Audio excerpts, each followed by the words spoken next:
এবার আবার আমাদের নতুন জার্নি শুরু। আমরা বিহারের কিছু অফবিট প্লেস এক্সপ্লোর করতে চলেছি। তাই আবার আমরা নতুন একটা ভিডিও নিয়ে চলে এলাম, সঙ্গে থাকবেন। আমরা এখন হাওড়া স্টেশনের দিকে যাত্রা করছি। আমরা লঞ্চ করে হাওড়া স্টেশনের দিকে যাচ্ছি।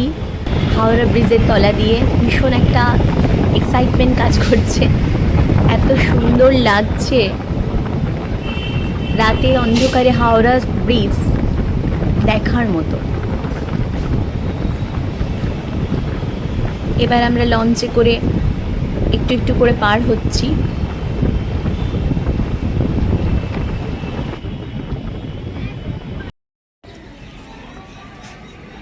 আমরা এখন কাহেলগাঁও স্টেশনে নেমেছি। আমাদের যাত্রা শুরু।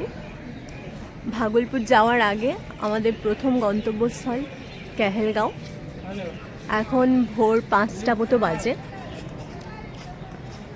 অনেকটাই অন্ধকার অন্ধকার। সো আমাদের জার্নি শুরু।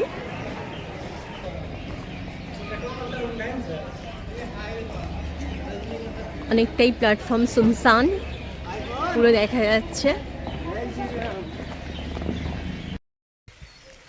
আমরা এখন কাহেলগাঁও গঙ্গাঘাটের দিকে এগোচ্ছি। ভোরবেলা ভীষণ সুন্দর লাগছে। গাছের যে পাতাগুলো নড়ছে তার আওয়াজটাও এত সুন্দর। বলা হয় না ভোরের হাওয়া খুব স্বাস্থ্যকর, এটাই তার প্রমাণ। আমরা একটু একটু করে এগিয়ে যাচ্ছি। এবার আমরা গঙ্গা বক্ষে ভ্রমণ করব।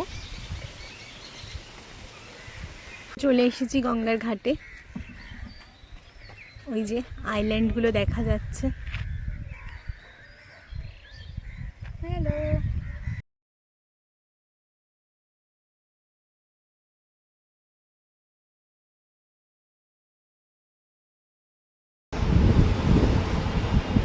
এখানে 3টে আইল্যান্ড রয়েছে গঙ্গার উপরে। 3টি আশ্রম রয়েছে সেই আইল্যান্ডে। আমরা এবার নৌকা চেপে পুরো নদীবক্ষে ভ্রমণ করব। প্রথমে একটু সকালে চারপাশটা একটু দেখে নেওয়া। ফ্রেশ মর্নিংয়ের তাজা তাজা অক্সিজেন নিয়ে নিয়েছি আমরা।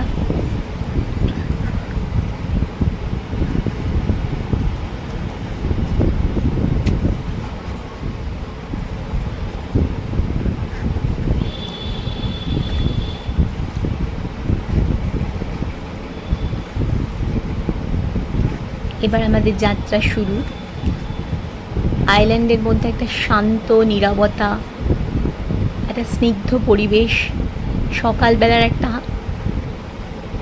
হিমেল হাওয়া, অসাধারণ অনুভূতি।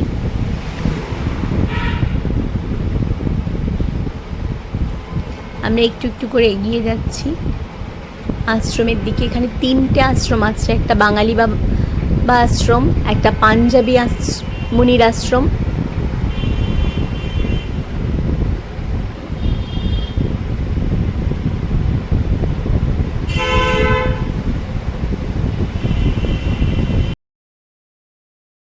অনেকে আসে, অল্প লোক, ज़्यादा लोग नहीं आते ना। बहुत लोग आते हैं, बहुत जगह।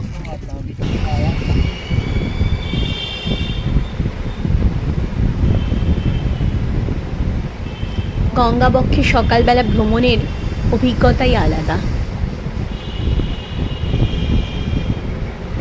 কখনো এত সকাল সকাল গঙ্গাবক্ষে ভ্রমণ হয়নি।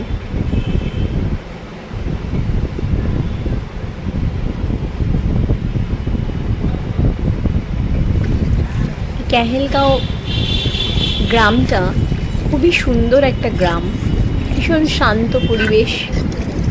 যেহেতু এই গঙ্গা রয়েছে, তার উপরে 3টে আইল্যান্ড, এটা একটা অন্যরকম।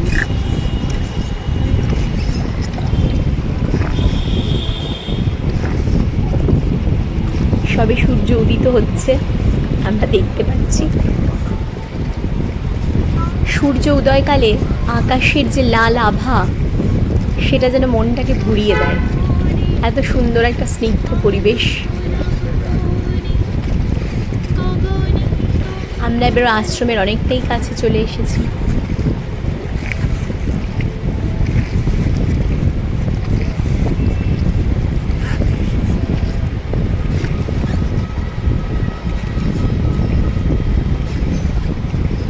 এত সুন্দর ঠান্ডা হাওয়া আসছে, মনটা জুড়িয়ে যাচ্ছে। সকাল সকাল ঘুম থেকে উঠে একটা ফ্রেশ লুক।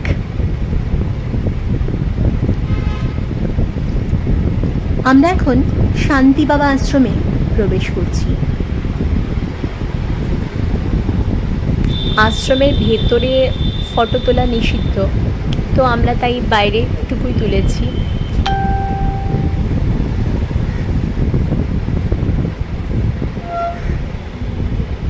চারিপাশটা দেখুন কি শান্ত না।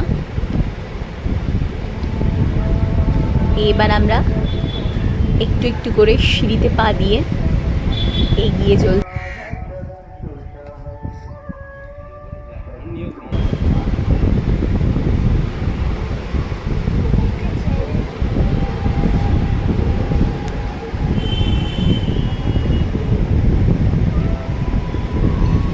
এরকম আইল্যান্ডে আসার অনুভূতি ফার্স্ট টাইম।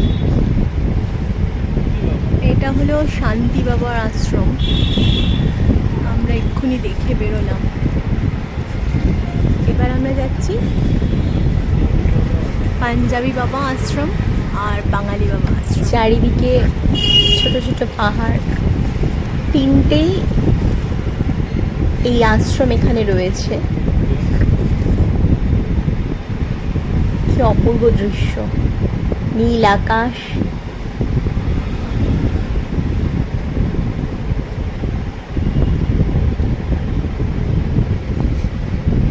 একমাত্র প্রকৃতিই পারে এত সুন্দর তার রঙের ডালি নিয়ে সব কিছুকে সাজিয়ে তুলতে।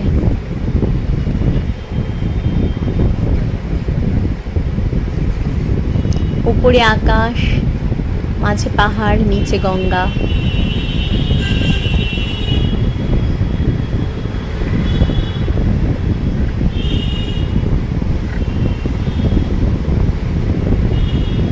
এবার আমরা অন্য আরেকটি আশ্রমের দিকে এগিয়ে যাচ্ছি।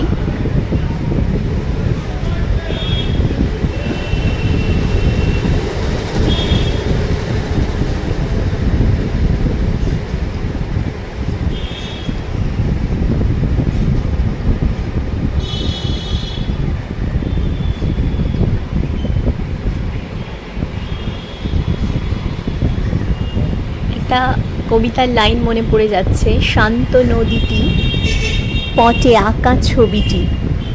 সেরকমই লাগছে, যেন কেউ ছবি এঁকে দিয়েছে, কেউ কারোর তুলির টানে সবটা সুন্দরভাবে এঁকে দিয়েছে। এই আরেকটি আশ্রমে আমরা চলে এসেছি।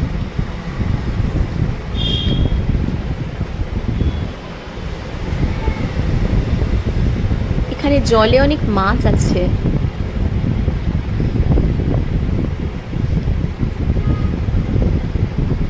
এবার আবার আমাদের সেই আশ্রমের দিকে টুকটুক করে এগিয়ে যাওয়া।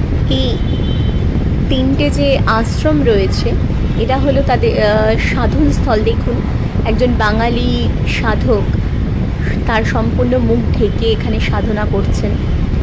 এখানে এই তিনটি আশ্রমে বহু সাধক নিরিবিলিতে নির্জনে এখানে বসে সাধনা করছেন দীর্ঘ বছরের পর বছর। কেন সাধনার স্থলগুলোই এরকমই হয়, আমরা এর আগেও দেখেছি। এই আইল্যান্ডের মধ্যে আর কি একটা আলাদা নিস্তব্ধতা রয়েছে, যেখানে মানুষের কোলাহল নেই। তো তারা তাদের নিজেদের মতন করে সাধনায় ব্রতী হয়েছে।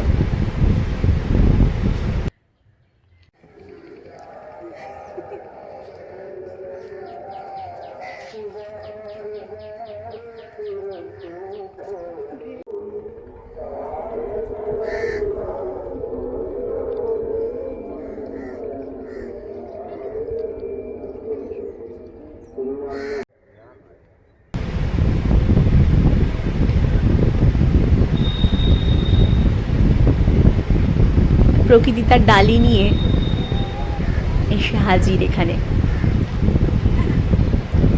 দৌড়া দৌড়া দৌড়া বাবু দৌড়া। এখানে সাদা বালুকা,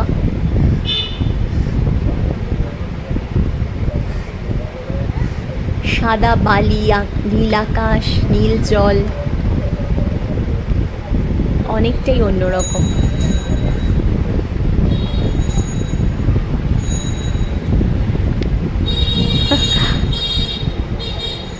ছোটরা যে দৌড়াদৌড়ি করছে, এরপর বড়জনও করছে। ওরা ওদের মন খুলে আনন্দ করছে, যেটুকু আনন্দ উপভোগ করে নেওয়া যায়। যেহেতু আজকেই আমাদের জার্নি শুরু হয়েছে, তো ওরা ফুল এনার্জি দিয়ে এখানে চলে এসেছে।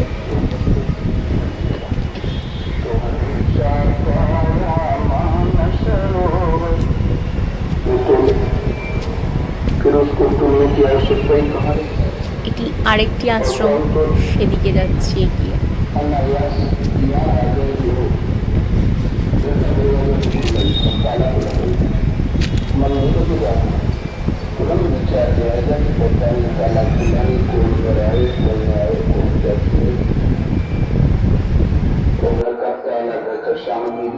এবার আমরা বিক্রমশিলা যাবার পথে রওনা দিয়েছি।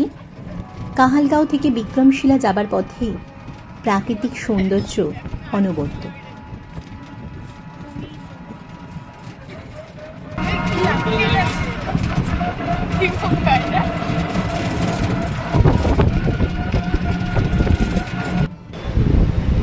এরপর আমাদের গ্রামের পথ ধরে গিয়ে চলা, চারিদিকে তাল গাছের সারি, সেই তাল গাছ এক পায়ে দাঁড়িয়ে দেখেই মনে পড়ে যাচ্ছে সেই কবিতাটা। এখানে জানেন তো যে এখানে নারকেল গাছের থেকে খেজুর গাছ আর তাল গাছই বেশি। আমি দেখেছি মানে সারি সারি তাল গাছ আর খেজুর গাছ, আর খেজুর গাছে এখনও হাঁড়ি বাঁধা রয়েছে। এই গরমেও এখনও খেজুরের রস পাওয়া যাচ্ছে এখানে।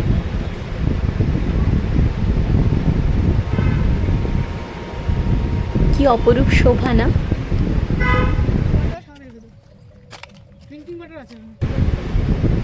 এবার আমরা বিক্রমশিলা ইউনিভার্সিটি, যেটা বলা হতো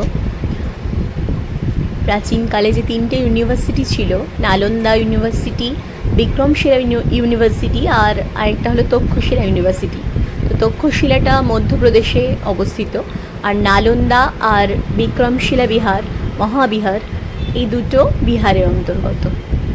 তো আমরা এসে পৌঁছে গেছি অবশেষে সেই বিক্রমশিলা মহাবিহারে।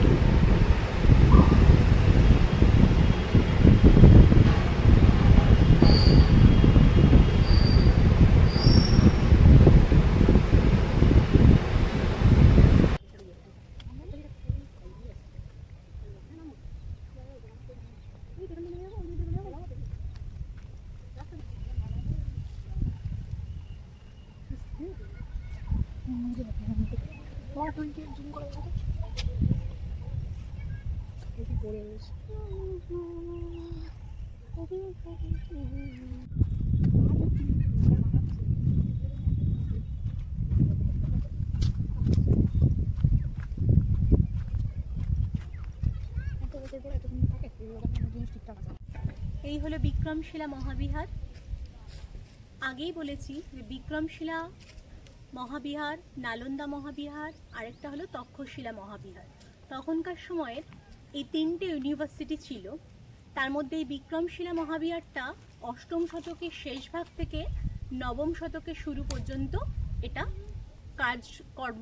কার্য হয়েছিল। তো এটা হলো নরেশ ধর্মপাল তৈরি করেছিলেন। মনে করা হয় যে নরেশ ধর্মপাল তার উপাধির অনুসারে এই বিক্রমশিলা নামটা রেখেছিল, কারণ তাকে উপাধি দেওয়া হয়েছিল বিক্রমশিলা। তো সেই নাম অনুসারে এই মহাবিহারের নাম বিক্রমশিলা। এখানে সমস্ত রকম শাস্ত্রই পড়ানো হতো, দর্শন, তত্ত্বশাস্ত্র, অধ্যাত্মশাস্ত্র, তন্ত্রশাস্ত্র। সবথেকে গুরুত্বপূর্ণ শাস্ত্র হলো এখানে তন্ত্রশাস্ত্র, কারণ মনে করা হয় যে তখনকার যে সময়টা অষ্টম শতক থেকে নবম শতকের সময়ে তন্ত্রবিদ্যাটা অনেক বেশি গুরুত্বপূর্ণ ছিল, তাই এখানে তন্ত্র শিক্ষা, যে গুপ্তবিদ্যা, এই শিক্ষাটাই এখানে দেয়া হতো। তো এখানে যে অষ্টম শতকের শেষে ভাগ থেকে যে নবম শতকের শুরু পর্যন্ত যে এই বিক্রমশিলা বিহার তৈরি হয়েছিল, এটা প্রায় 100 একরেরও বেশি ভূমিভাগ নিয়ে এই বিক্রমশিলা বিহার তৈরি। আর মধ্যেখানে যে বড় অংশটা রয়েছে দেখা যাচ্ছে, এটা হচ্ছে একটি বড় গ্রন্থাগার, যেখানে অনেক গ্রন্থ থাকতো। আর এখানে 100-র বেশি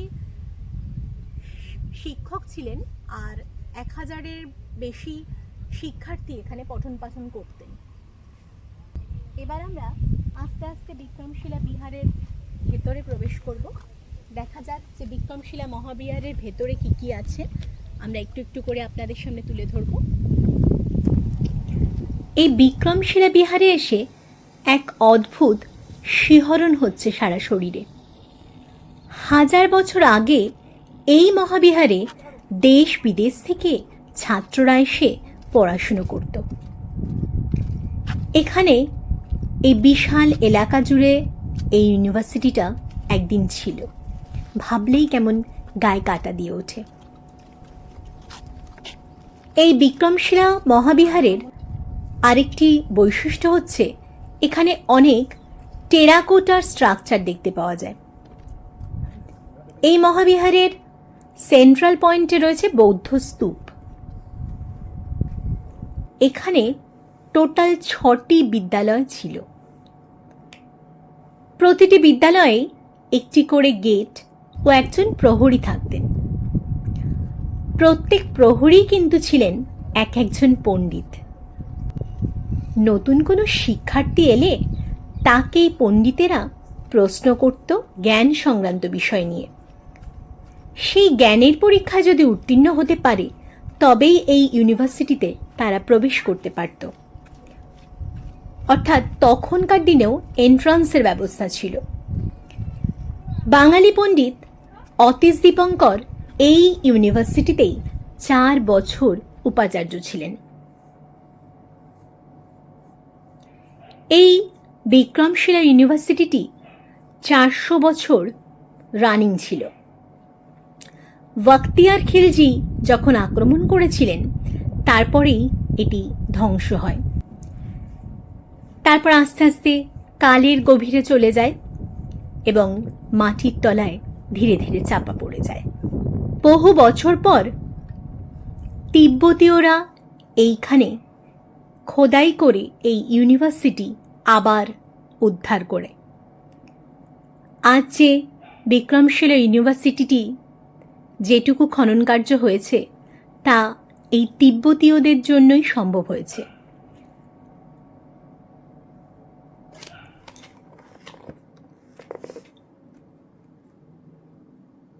এই বিক্রমশিলা ইউনিভার্সিটির খননের ফলে বিভিন্ন রকম মূর্তিও উঠে এসেছে। বিক্রমশিলা মহাবিহারের কথা বলতে গেলেই অতীশ দীপঙ্করের কথা আমাদের মুখে চলে আসে। তিনি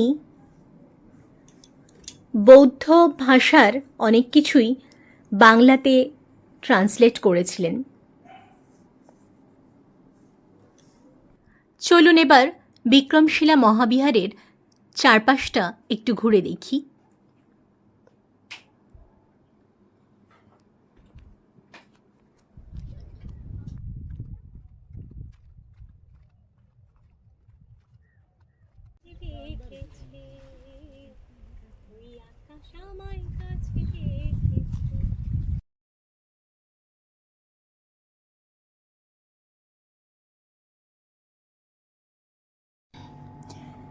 এটি হলো বটেশ্বর শিব মন্দির।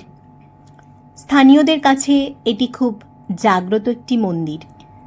এই বটেশ্বর শিব মন্দিরটি গঙ্গার একেবারেই পারে, তাই এটি প্রাকৃতিক সৌন্দর্যে ভরা। পাশেই বয়ে চলেছে শান্ত স্নিগ্ধ গঙ্গা। এর সাথে সাথেই আমাদের কেহেলগাঁও ভ্রমণ সমাপ্ত হলো। এরপর আমাদের নেক্সট জার্নি ভাগলপুর। আপনারা সাথে থাকুন।